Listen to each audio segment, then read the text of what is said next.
Hello and welcome back to another episode on the Create Mod. In the last episode, we literally got a stack of netherite, which is bonkers to say. But also, we got the iron farm set up above us, right where my head would be. And I think that's it. I don't remember. What the heck? Where did they go? That's weird. I think that's all we did. This episode is going to be very interesting. I want to, first of all, build the all-in-one machine tutorial thing that I made a video on last Friday, and then also connect up everything, all of my machines that are upstairs right now, and connect it to the storage system back there. And then also connect up some smart on and off switches so that if, like, let's say our iron is full, we can turn off the iron farm, and hopefully that'll work. I do have a bit of a secret. This is recorded afterwards, and I did record an intro for this beforehand, but my mic wasn't working, so I wasn't saying anything the whole time. And I already built the things I talked about upstairs, except for the on and off switch. But here's the recording and a little voiceover from editor me. First, I used a schematic cannon to create my all-in-one farm. I turned it on, tested it, and it works. Fabulous. Then I started laying out the paths for all the items. The all-in-one stuff goes down this main stretch here. Then in comes the iron, and then we connect it to this like little road with the blackstone, and then it goes into the storage. And then after that, just belts. So many belts. I keep putting down belts, and there's always more belts. Then I got started on the, I guess, connecting to the storage system part.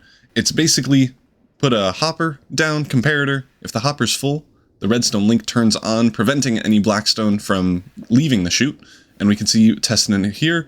It works, kinda, but the chute was too small, so I switched it with a barrel, and that pretty much fixed it immediately. So then I connected the iron to it, set it all up, and then tested it. That worked great. And then I set the filters for quartz, gold, and bricks, realized I didn't have enough space, and then made 3 more of these systems. I then put in all the filters, set them to diorite, andesite, and granite. I then had to completely remove the old all-in-one storage system, replace it with the new thing that I was doing, tested it, it worked, and then I moved the entire thing that I just built up by 1 block because I thought it looked better. Wow, wasn't that so interesting? Let's head upstairs and see what I made.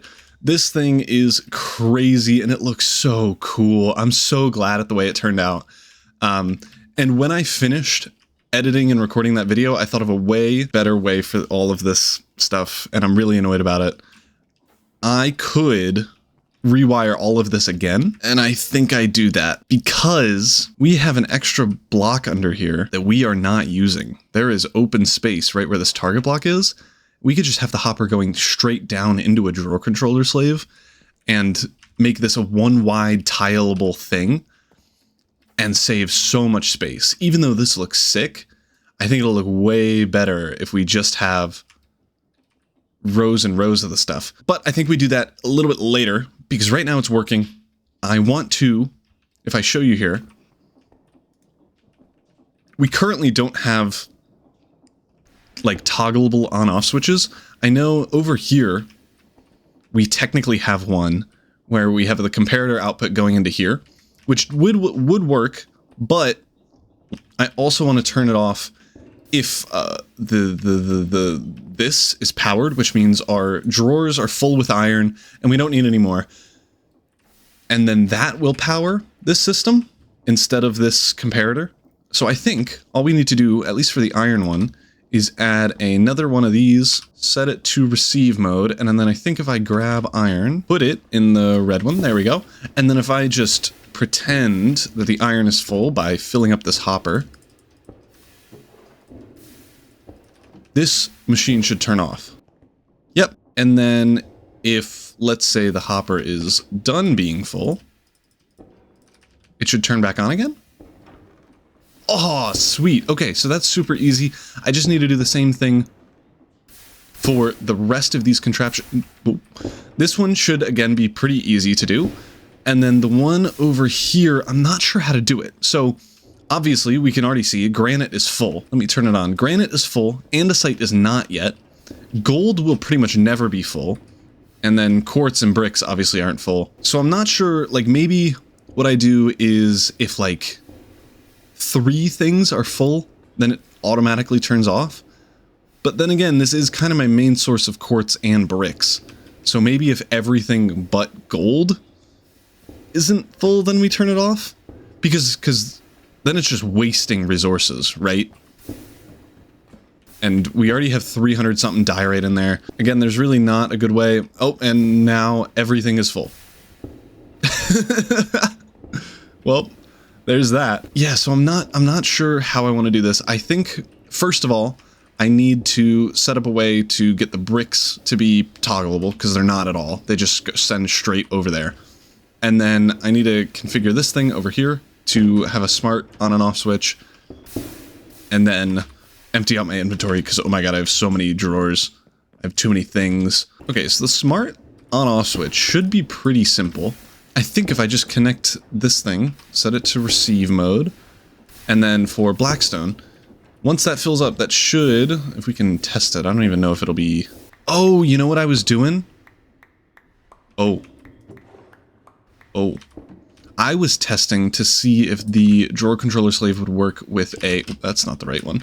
If this would work with a chute, and... Because the chutes are so much faster than hoppers, it's actually crazy.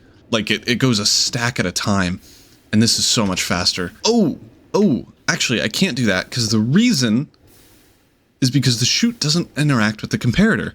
And I feel like this is a really weird design, and I think there's a way around it, I just didn't get to it. I think maybe if we grab ourselves a threshold switch, which are low-key expensive, I think. Oh, not super, okay. If we grab a threshold switch, wait a minute. What if, instead of doing it from the chute, what if we do a comparator from the barrel? Then we like put a... Don't do that. And then we like put a block here. What would this do?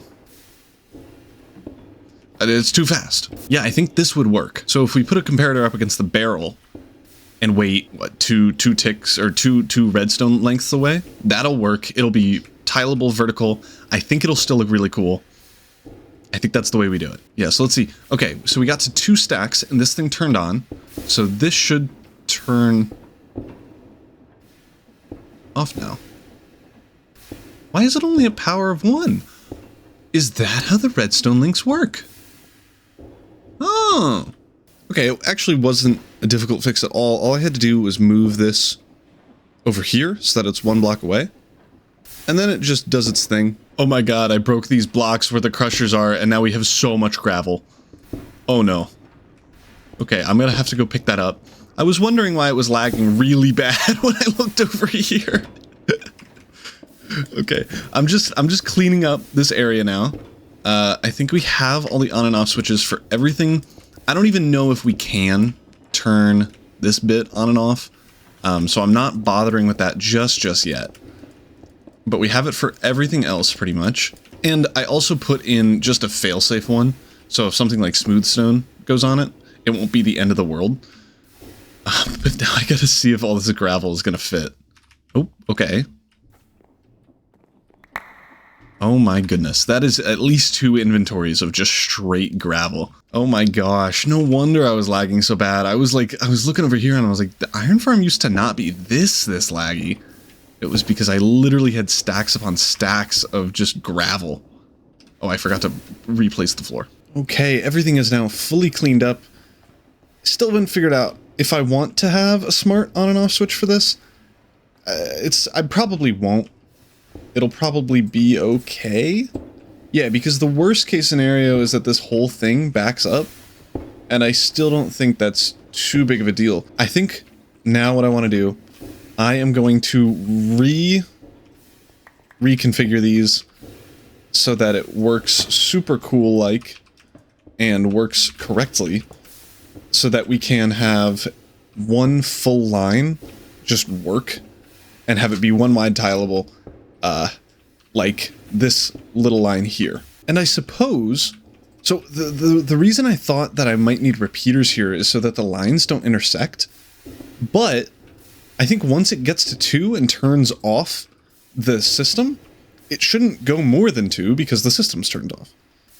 And it's not going to be sending any more items.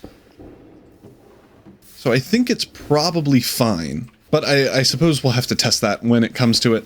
But for now, I think I'm going to turn off everything manually, and then we can get working on doing all this stuff. So I suppose time to tilealize. That wasn't a real word. Time to tileabilize these things. And that is now done, and I've been running this for a little bit, and it seems to be working. All of the items are now set up. I have one extra space here that I can fill in, and then obviously this one that is kind of our overflow, if you would call it that. We can also, if we get more farms here, we can break a couple blocks here, add another belt for another set of these things, and it still looks really quite cool. Like it's super cool looking. And next, I think I want to get set up a cobblestone generator for cobblestone, obviously, gravel and sand, and maybe even stone if we can fit that in here. I'm not super sure how we're going to build this. It'll probably be a similar vibe to what we have going on here. I also want to get a wood farm set up. I don't know if we have the space to here, but they are really affordable to make. If we get the, what are they, saws? Yeah, they're called mechanical saws. And these, if you just like spin around, it'll chop the trees for you, and it'll like just grow passively. So I think we get first a tree farm set up, and then if we still have time, make the cobblestone, gravel, and sand generator. Because while we do have a lot of cobblestone, we don't have a lot of stone, and we have a bit of gravel, but that's because I put 2 inventories worth in there just now. And then we have 96 sand, which is not enough at all. So yeah, I think let's set up to get a wood farm set up here, and then we can get going on maybe a cobble generator if we get far enough. Actually, while I was doing this, the mechanical saws need some andesite casings to work, and I was like, oh my god, these are used for a bajillion different things, and we now have a fully automated way to get andesite and to get iron, which means an infinite amount of andesite alloy. So why don't I try to make an automatic andesite farm? It is really simple. If we just input andesite alloy and some logs, we can strip those logs automatically. And then if we, I think it's with a deployer, where is it? If we deployer with an andesite alloy on a belt or something like that, it'll just work. So I think we just throw this like right here up against this thing. It'll be a saw right here, and then a deployer with a thing on it, and then puts it in a chest. And then we have a chest for the deployer and a chest for ourselves, our logs, and then it'll just work, question mark? It's been a while since I've done this on camera, but what I normally do is I like strip it, and then if I grab some andesite alloy, I place it in here, I remove this, place this, and break it. And that is so slow. Oh, where'd it go? That is so slow, especially when we're making a bajillion of them. So I think it's probably good if I make a saw, plop it down just right here. There we go. I connected it already, and it should be working. Yes, it is. Beautiful. We have our first andesite casing. Now comes perhaps the bigger challenge of how are we getting andesite casings in here and something good in here, the logs. What we could do, I was hoping maybe we can use the same chest for both of these, but I don't think that's going to work. But that does mean I can remove the smart chute and replace it with a normal one, because, I mean, there's no point in using a fancier one. We can throw a barrel on top like this, and if we throw in 20 of these, it'll just go. Now, I do need a brass filter so that I can take these andesite casings and put them in, I guess, another barrel. I wonder if I have any more. I do. Beautiful. And there we go. Okay, that's too many things. I know. Stop. There we go. And now if I just throw all of these on here. Beautiful. And that makes this, and now everything is finished. But I don't really like how this looks, to be honest. So I think what I'm going to do is I'm going to bring this power, instead of from down here, I am going to bring it from here. The issue that I have with this is that it's so bulky. I want to make it like fit in more with the designs here, because I feel like it doesn't right now. What if I put all of this into the floor by 1 block? There we go. I think this looks a lot better. The way I had it before where it was sideways, it felt like this like overhang was like blocking a lot of the access points and stuff. But now we can test it and it works super well, actually. And that's way better than me doing it manually. I had such a scuffed setup way over there. So I'm very glad that this works. And now we can actually get to making the wood farm, which is why I did this in the first place. We just need a couple of saws, which is iron and maybe some other stuff. And then we could get to actually building this. Okay, I'm pretty sure I have everything, but there's no time like the present to just try it. What space-wise, what we need is a 5 by 5 area, like a 5-block radius circle, which is more than the area here. I think this is what, 1, 2, 3, 4, 5, 6, 7. So that's not perfect. What about over here? 1, 2, 3, 4, 5, 6, 7, 8, 9, 10. So that would be a majority of the space here. I suppose we can put it on this side. I think that won't be too bad. So now I guess let's measure it out. So 1, 3, 4, 5, 6, 7, 8, 9, 10. That should be 10 blocks. It is indeed. And now we need to go 10 blocks this way as well. So 1, 2, 3, 4, 5, 6, 7, 8, 9, 10. And then I'm just going to break out this entire square. And then I'm going to fill this whole thing in with dirt. This is mostly because we're growing trees here, kind of obviously, but also because I don't want it to just be dirt the whole time forever. We also need, here, if I, 1, 2, 3, 4, oops. Ooh, we probably need it to be 11 by 11. 1, 2, 3, 4, 5, and then the 6th block. So right here is going to be our mechanical bearing, where it's going to spin around in a circle. So yeah, we do need this to be 11 blocks wide. 1, 2, 3, 4. Yep. So we need to, I'm going to just break this here. We can make this smaller if this gives us too much wood, which I think would be hilarious if we got more wood than we needed by like a ton. But this is probably going to be the farm that feeds all of our other contraptions, whether it be the andesite casing one or anything else that requires a bunch of wood. And so far I have been lacking. I've torn down most of the trees in the area, and now it's just nothing. The rest I'm just going to fill in with dirt. We don't have enough even of this, but it'll spread fine enough, so I'm not too worried about it. There we go, and now we can get started on actually building this thing. So we're going to throw down a radial chassis here first, and then we're going to do our linear chassis out 5 blocks, so 1, 2, 3, 4, 5, like this. We're going to go up 1, put 1 there, and then 5 more. And then we are going to get our mechanical saws. I think we need to glue this, actually. And then we're going to place them along the way like that. And then I'm also going to place down the portable storage thingy. These things are super cool. I need to reverse this. These things are super cool. What'll happen if connected, let's see.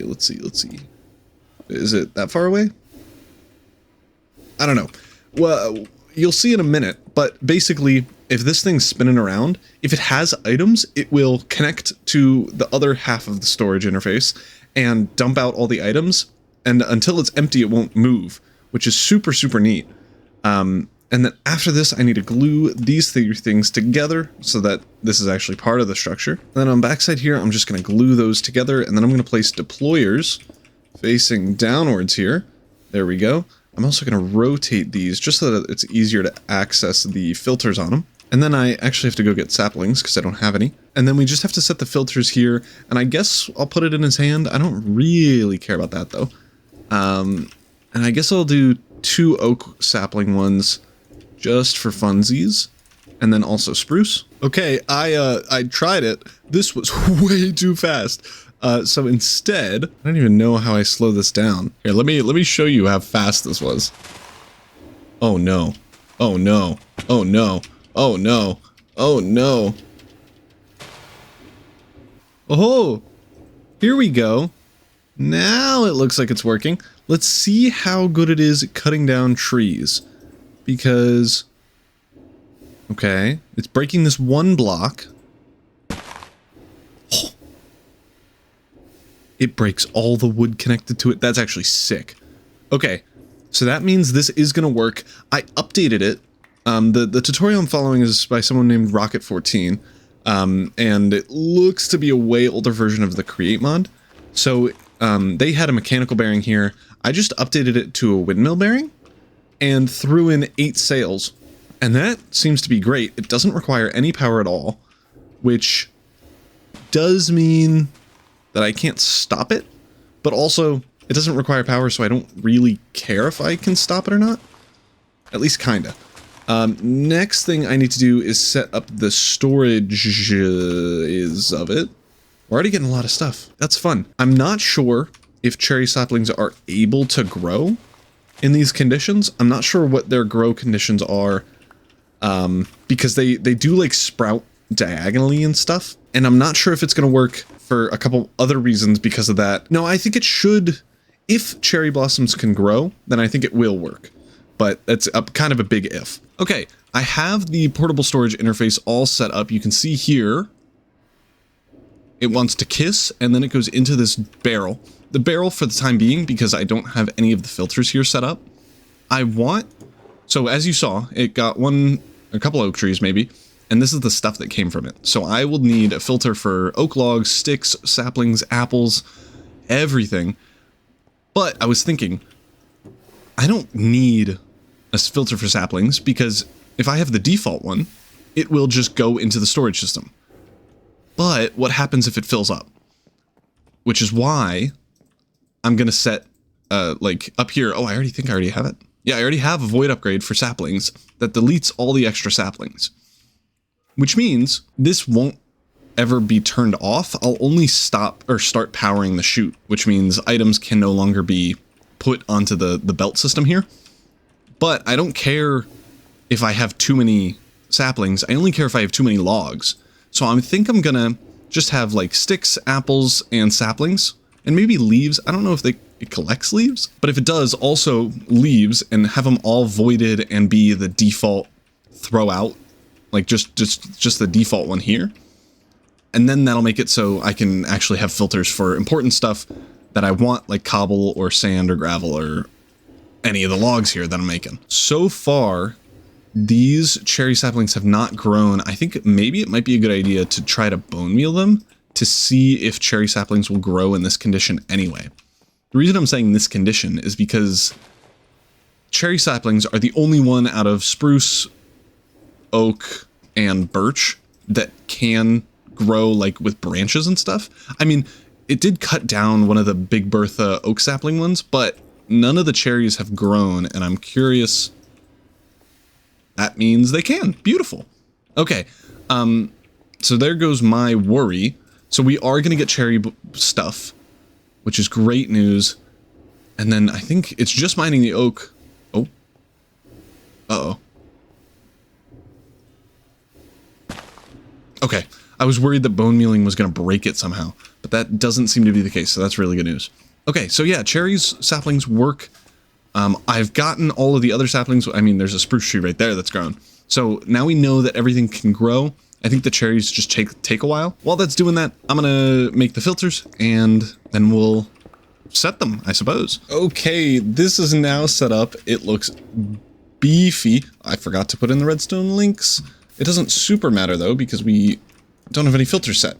I was also managed to sneak in this barrel. Oh, let me explain what this does. So I have a list filter here that, if I look at it, is empty right now, but everything that I want to put onto this belt, I'm just going to put it in the list filter as well. It'll throw it into the chute, and then it'll just dump it out. For the saplings and stuff, we need a list filter for every one of these logs, and that looks like it's it. Because if we put sticks in the main one, it will get voided if we have too many. Same with apples, same with saplings. I already checked that down there and made sure that is the case. So I think we just put in birch, spruce, cherry, and then oak as well was the first one. And then we also need to set this list filter. So just put in one of each, hit the OK button, put that there, reverse this. It shouldn't pick up anything. perfect. And then if we, this is gonna break a lot of stuff. If we, oh, dang it, I just missed it. We need to set up another belt here. And then if we do that, can we, I don't think we can put stuff, if we just throw it on the belt, it will count. So let's follow these saplings. It should go down the main one and into that far thing, and then this chute should be empty. Perfect. So let's do the same thing for the rest of the apples, sticks, and saplings. Let's see, I think that's all of them. So they should all be down here. This is empty. That means it worked. Yep, perfect. And now we can try it with the wood. So let's try a cherry log. That looked like it got picked up. And I assume it went to here. Let's actually, if we go downstairs, we can check how many drawers were cherry logs. I don't have cherry logs set. Where did the cherry logs go? Oh no. Of course, it went into these because these filters are yet to be set. Let's just reverse all of these. And then cherry log should go into here. So that did go into the barrel, but as I suspected, this is not going to have anything in it. So let me run down here, and I'm going to change up how I store this stuff. So I'm going to put end rods here. I don't have chains, so I am just going to remove this. No, wait, stop. No, I didn't know how to fix it, so I just broke it. Let me get all this yucky stuff out of here. We don't want that. That's gross. Okay, and now we have cherry logs in here. I can put this back right there. There we go. And I'm just going to have most of the cherry stuff in here, like slabs, stairs, whatever. Okay, this issue should now be fixed. I'm hoping that cherry wood, all the other stuff is actually going to come in here now. So I suppose we just wait, confirm that this is unloading stuff still, and that it will work. Yeah, so in here we have 7 spruce logs, sapling, and a stick. We don't really care about the sapling and the stick, but we do care about the spruce logs. So we'll see when this connects. We'll see the spruce logs exit. There we go. And we care about these the most. Let's see. They're going to go in, and they went in, and they should now be downstairs. I think we were at like 129 or something, or 100 and less than 180 for sure. So that means it is working. Love to see that. That is super awesome. And this low-key wasn't too hard to make. Once I switched it up to use windmill bearings instead of the mechanical bearings, it made it a lot easier. So I'm very glad I did that. And it does look kind of pretty. Like, it's a really satisfying circle. So I'm a big fan of that. I suppose what we can also do, we can just throw the rest of our wood down here and watch it do its thing, and it's already in. Well, we could barely watch it, but we watched it. So I think that is going to be the end of the episode. We made a ton of stuff. This whole construction of this thing was in this episode, which is nuts. We also created the entire pathway with iron, blackstone, the 6 things that we make over there, trees by the end of the episode, linked it all up to this whole system, which smartly checks to make sure that there is actually room, and then if there's no room, turns off the machines and links it up with our main storage system down here. And it's super pretty looking. Like, this is beautiful and super industrial, so I love to see that. I think the next thing we're gonna have to do next episode is create the cobble generator that I was talking about, and maybe some other building stuff, or maybe some more farms to get some more building blocks that I want to use in the future buildings. Anyway, that is definitely going to be it for me today. So thank you all so much for watching. If you liked it, be sure to like and consider subscribing. I'll see you all next time. Peace.